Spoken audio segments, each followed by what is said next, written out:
સુરતથી મહત્વપૂર્ણ સમાચાર સામે આવી રહ્યા છે તો દિલ્હી બ્લાસ્ટ બાદ સુરત પોલીસ એલર્ટ મોડમાં છે। પોલીસ કમિશનરે શહેરમાં પેટ્રોલિંગ વધારવાના આદેશ આપ્યા છે। ભીડવાળી જગ્યાઓ અને સ્ટેશન પર ચાંપતી નજર રાખવામાં આવી રહી છે। સતત સીસીટીવી મોનિટરિંગ શરૂ છે। શંકાસ્પદ હિલચાલ પર નજર રાખવામાં આવી રહી છે। રેલવે અને બસ સ્ટેશન પર સુરક્ષા વ્યવસ્થા કડક બનાવી દેવામાં આવી છે। દિલ્હીમાં બ્લાસ્ટ બાદ સુરત પોલીસ પણ એલર્ટ મોડ પર આવી ગઈ છે। વિવિધ વિસ્તારોમાં સઘન પેટ્રોલિંગ જે છે હાથ ધરવામાં આવી રહ્યું છે સુરતમાં। આ સાથે વધુ માહિતી આપવા માટે અમારા સંવાદદાતા રશ્મિ રાણા જોડાઈ ચૂક્યા છે લાઈન પર। રશ્મિજી, દિલ્હી કાર બ્લાસ્ટ બાદ સુરત પણ હાઈ એલર્ટ પર છે, શું છે વધુ વિગત? ગઈકાલે જે દિલ્હીના લાલ કિલ્લા પાસે જે કારમાં બ્લાસ્ટ થવાની જે ઘટના બની હતી ત્યારબાદ જે સમગ્ર ગુજરાતને હાઈ એલર્ટ પર રાખવામાં આવ્યું હતું, જેમાં જે સુરત છે, અમદાવાદ, ગાંધીનગરને હાઈ એલર્ટ જાહેર કરવામાં આવ્યું। ત્યારબાદ સમગ્ર સુરતમાં પણ મોડી રાત્રે પોલીસનું સઘન ચેકિંગ હતું। તમામ જે ચેકપોસ્ટ છે, તમામ ટ્રાફિક સિગ્નલો છે કે જ્યાં સંવેદનશીલ વિસ્તારો છે, તમામ શંકાસ્પદ વિસ્તારોમાં પોલીસનું સઘન ચેકિંગ હતું। જે પોલીસ દ્વારા જે તમામ જે વાહનોની પણ શંકાસ્પદ વાહનોની ચેકિંગ કરવામાં આવી હતી, તેમજ જે શંકાસ્પદ જે વ્યક્તિઓ જે જણાય આવે તેમની જે હિલચાલ જે હોય એ શંકાસ્પદ જણાય આવે તો તેવા વ્યક્તિની પણ તપાસ કરવામાં આવી રહી હતી। જી રશ્મિજી, રેલવે સ્ટેશન પર હજારો મુસાફરોની અવરજવર હોય છે, ત્યાં પણ ચેકિંગ કરવામાં આવી રહ્યું છે। પોલીસના કાફલા સાથે પણ પોલીસની અલગ અલગ ટીમો જે છે બનાવવામાં આવી છે।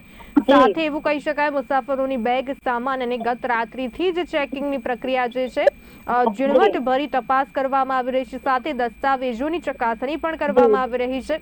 સાથે સ્ટેશનના પાર્કિંગ અને એરિયામાં તેમજ પ્રવેશ દ્વાર પર ગાડીઓનું ચેકિંગ પણ કરવામાં આવી રહ્યું છે। શંકાસ્પદ વાહન પર ચાંપતી નજર રાખવામાં આવી રહી છે। તો કોઈ શંકાસ્પદ વ્યક્તિ કે કોઈ સામાન કંઈક મળી આવ્યું છે કેમ અત્યાર સુધી રશ્મિજી? હાલ સુધી તો કોઈ એવી માહિતી સામે આવી નથી, પરંતુ જે પ્રકારે જે દિલ્હીની જે ઘટનાને લઈને સમગ્ર દેશમાં જે એલર્ટ જાહેર કરવામાં આવ્યું ત્યારબાદ સુરત શહેરના પણ રેલવે સ્ટેશન તેમજ બસ સ્ટેશન ઉપર જે મોડી રાત્રે તમામ જે મુસાફરો હોય તેઓના સામાનની તેમજ જે તમામના વાહનોની ચેકિંગ કરવામાં આવી રહી હતી। કોઈ પણ શંકાસ્પદ જણાય તો તેની ઝીણવટપૂર્વક તપાસ કરવામાં આવી રહી હતી। સાથે જે સુરતનું રેલવે સ્ટેશન, બસ સ્ટેશન જે છે ત્યાં ડોગ સ્ક્વોડની ટીમ દ્વારા પણ ચેકિંગ કરવામાં આવી રહ્યું હતું।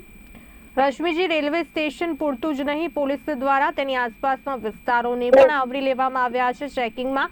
તમામ હોટલો અને લોન્જમાં પણ આ ચેકિંગ પ્રક્રિયા હાથ ધરવામાં આવી રહી છે। સાથે રોકાયેલા મહેમાનોનું આઈડી પ્રૂફ પણ સાથે ચેક કરવામાં આવી રહ્યું છે। સાથે રોકાણના હેતુની ચકાસણી ખાસ કરવામાં આવી રહી છે, શું કહેશો?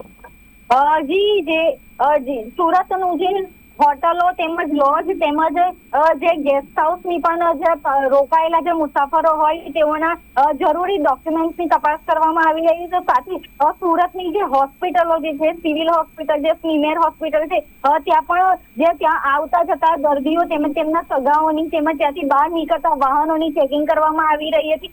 સુરતની ક્રાઇમ બ્રાન્ચ જેવી એસઓજી, પીસીબીની તમામ ટીમો પણ આ જે પેટ્રોલિંગની પ્રક્રિયામાં જોડાઈ હતી। સુરત ક્રાઇમ બ્રાન્ચ દ્વારા જે સિવિલ હોસ્પિટલ તેમજ તેની આસપાસના વિસ્તારોમાં ડ્રોન કેમેરા દ્વારા પણ જે ચેકિંગ કરવામાં આવી રહ્યું હતું। રશ્મિજી, પોલીસ દ્વારા ગઈકાલ રાતથી જ આ સંપૂર્ણ કામગીરી જે છે હાથ ધરવામાં આવી રહી છે।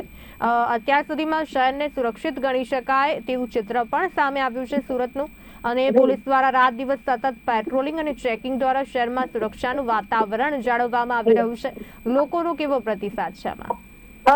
હાલ તો જે પ્રકારે જેવી જે દિલ્હીની ઘટના છે સામે આવી ત્યારબાદ સુરત શહેર પોલીસ જે છે તે એક્શન મોડમાં આવી ગઈ હતી અને સમગ્ર રાત્રિ દરમિયાન તેમજ હાલ પણ જે પોલીસ દ્વારા તમામ જગ્યાઓ પર ચેકિંગ ચાલી રહ્યું છે, જેના કારણે હાલ તો સુરતના લોકો સુરક્ષિત હોય તેવું જણાઈ રહ્યું છે। અને સુરતમાં પણ હાશકારો છે કે જે પ્રકારે પોલીસ મોડી રાતથી જે આ પ્રક્રિયામાં જોડાઈ હતી અને તમામ જગ્યાઓ પર સઘન ચેકિંગ હાથ ધરવામાં આવ્યું હતું, જેના કારણે સુરત શહેરની જનતાને પણ હાલ પોતાને સુરક્ષિત હોવાનો હાશકારો તેઓ અનુભવી રહ્યા છે।